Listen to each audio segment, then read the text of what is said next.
You know, I saw the headline on the Drudge Report, and I said, what? And it said, MILEI visits revered rabbi's grave during NYC trip conversion to Judaism.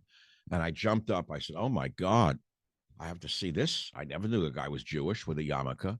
And then it links to Breitbart. Argentine's JAVIER MILEI visits the Ohel gravesite of Lubavitcher Rebbe before meeting U.S. officials. And that was by Emma Jo Morris in Breitbart. And it talks about you, Rabbi Simon Jacobson, who has become somewhat of an informal advisor and mentor. And it said MILEI was visibly emotional when he met Rabbi Jacobson. I have to say, I'm looking at the picture. The guy's crying in your arms. He's actually crying. What was that about?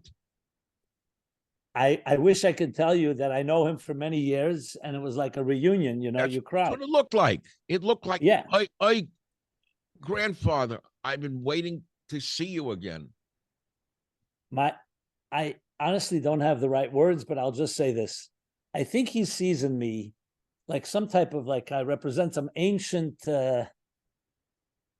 civilization that has made it till here. I think he really sees me as a representative. I'm not sure why me, but Mel Brooks did a show many years ago called The 2,000-Year-Old Man. That was a joke. Remember, he did a joke. You probably don't remember, but I used to love Mel Brooks.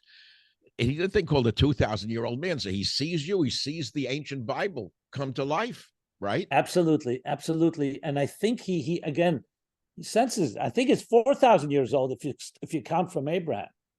Well, Mel Brooks was only a comedian. He couldn't count, except the number of go. people in the audience. But yeah, right. We're more like a 5,000-year-old man, most of us. But, so I that's how I felt. And I was like, what should I say? I was like stunned myself.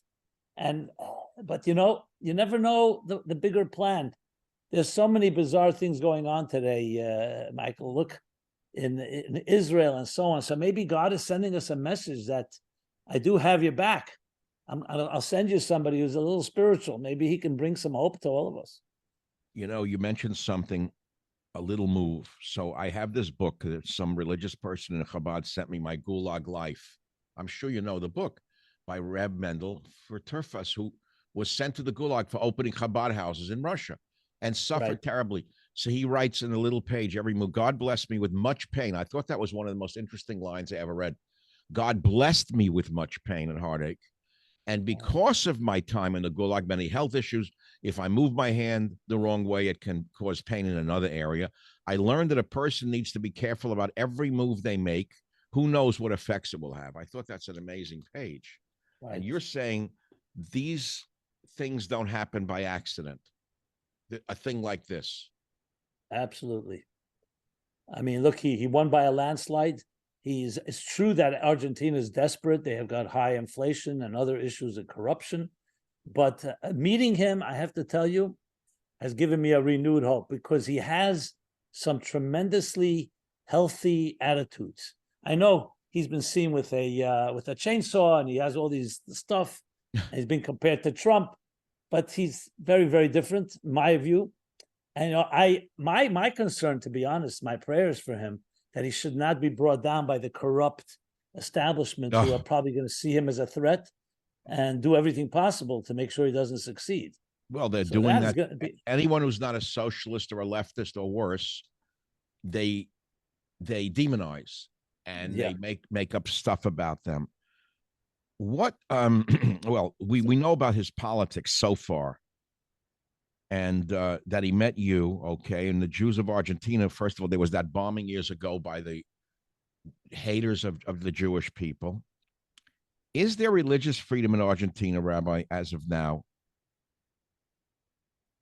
Well, my colleagues that I know in Argentina are thriving in the sense where they have Chabad houses, they have synagogues, they have community centers, and I don't think there are any restrictions.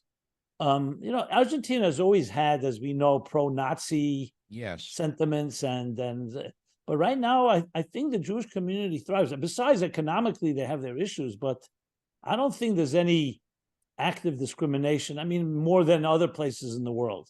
So from a point of view of religious freedom, it seems so. And he happens to be a tremendous lover of Israel and Jews, of course. Oh boy, what So a threat he is to the world establishment that he didn't take the side of Hamas, exactly. The Hitlers of our time. Yeah.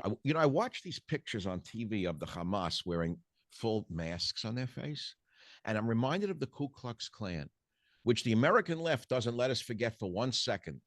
Ku Klux Klan, Ku Klux Klan, Ku Klux Klan with the masks, like we're supposed to be afraid of them. They don't even exist anymore. If I were Jackie Mason, there'd probably three guys in Alabama somewhere with a mask on. There's hundreds of thousands of them running around with a mask, and the left embraces them like they're their friends. What is this about? This Michigas. I think you used the right words. A loss of moral compass. Once you lose that, you can say dark is light and good is evil and war is peace. I mean, look at George Orwell's 1984. It's very clear. You can completely, literally, not just have a different narrative, have an opposite narrative that has nothing to do with reality.